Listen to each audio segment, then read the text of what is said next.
Let's cut the bullshit. We've got straight up marketing advice. You should use it. Just drop the jargon. Adam and Simon's Bullshit Busters. Hey everybody, and welcome to the next episode of Adam and Simon Bullshit Busters. I'm Simon Batchelor, I'm Adam Bastock.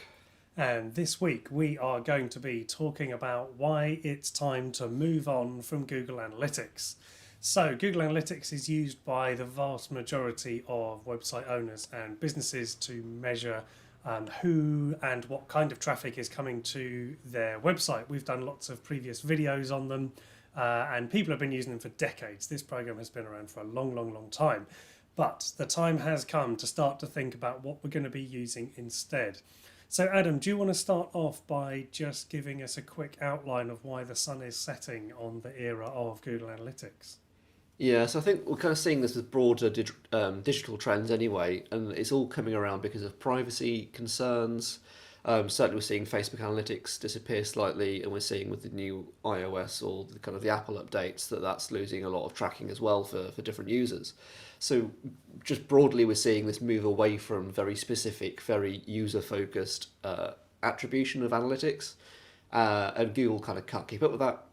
It is moving towards Google Analytics 4, which has got slightly more cohort-based measurement and attribution, which gets a little bit more murky and a bit more difficult for you to really understand as a business owner what's going on. So we're kind of having to take a step back in time a little bit to more server-based, tracking or analytics or measurement, where it is measuring the amount of times that a page is loaded, rather than trying to track users throughout the website based on cookies. Cookies are the key thing here, really, where because they're being removed and they're being depreciated slightly, both through GDPR concerns, through the cookie pop-ups, as well as just various other more technical, more boring legal reasons that they're not being used quite as much. It just means that there's not that personal connection throughout a website that you can now track people on. So I'd say maybe 4 years ago, 5 years ago, pre-GDPR, pre-Apple updates, etc., we were in the golden age of being able to track a user straight from when they came on the website, and we'd be able to track everything they did on that journey.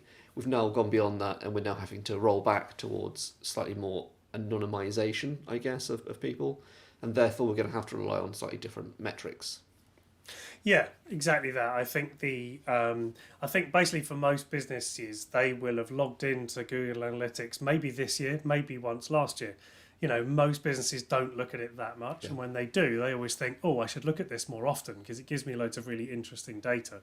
So you might already be using Google Analytics to understand how many people have been to your site, where they came from, i.e. which platform they were referred to from, so maybe Google itself from a search, or from LinkedIn, from Facebook, or from another website perhaps.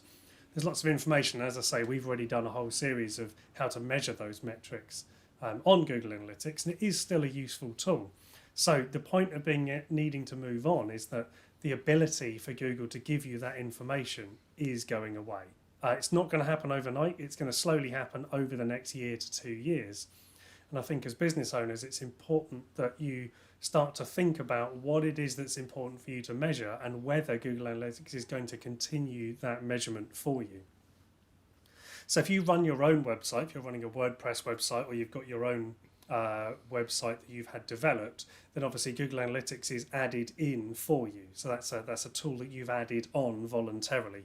You've added some script to your website, a little bit of code, and that sends all the information back to Google, that then combines it with its enormous data set, gargantuan data set of humans, of users, and then essentially throws you back a load of information when you log in. So I think the alternatives are that if that service is going to go away or become less effective, essentially what Google Analytics is doing is it's moving up a level away from the smaller business to the medium and the larger business.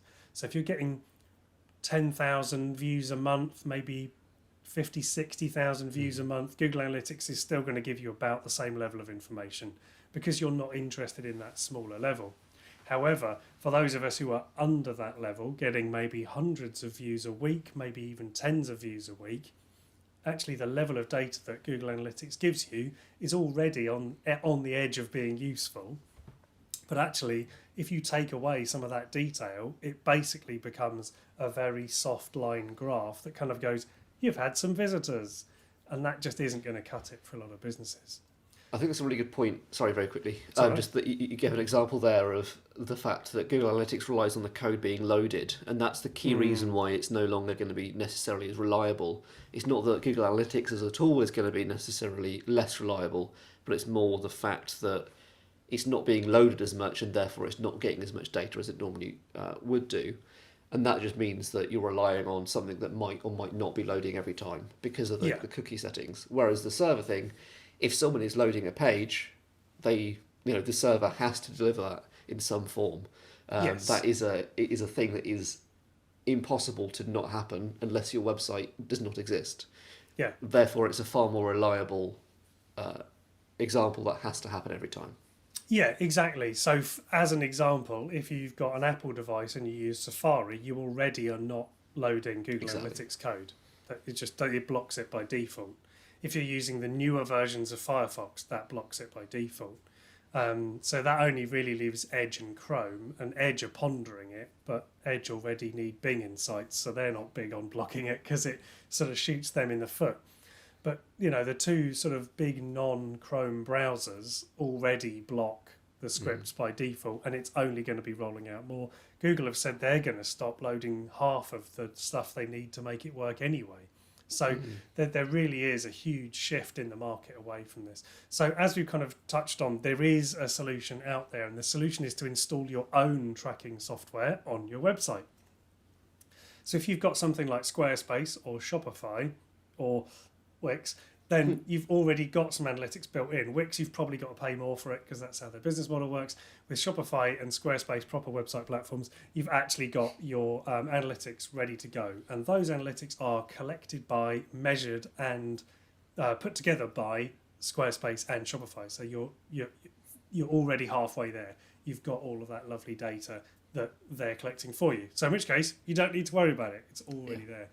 If you're running WordPress, there's a couple of great options out there for you. There's an amazing plugin that Adam put me onto the other day, which is called Rank Math. And that is really good. It's like Yoast, but better.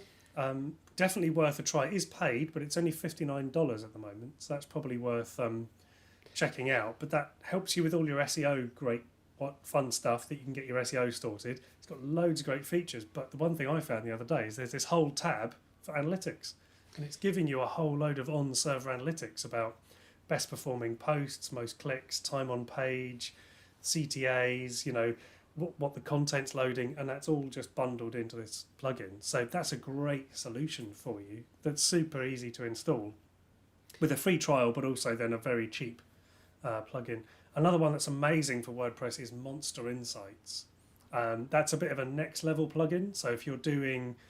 if you're using MemberPress, LearnDash, WooCommerce, any of the sort of big e-commerce or payment platforms, Monster Insights can give you huge insight into churn rates, conversion rates, traffic sources, all sorts of great stuff. So that's worth looking into as well. We'll put links to those in the description, of course. Mm-hmm. I think that's really good. I think the Rank Math thing's really interesting because that might be one that's quite good to install now and just see what data it's pulling through. We'll probably do a separate episode on Rank Math versus Yoast because there are a lot of details to get into there, but it is generally seems to be quite full featured. Yeah.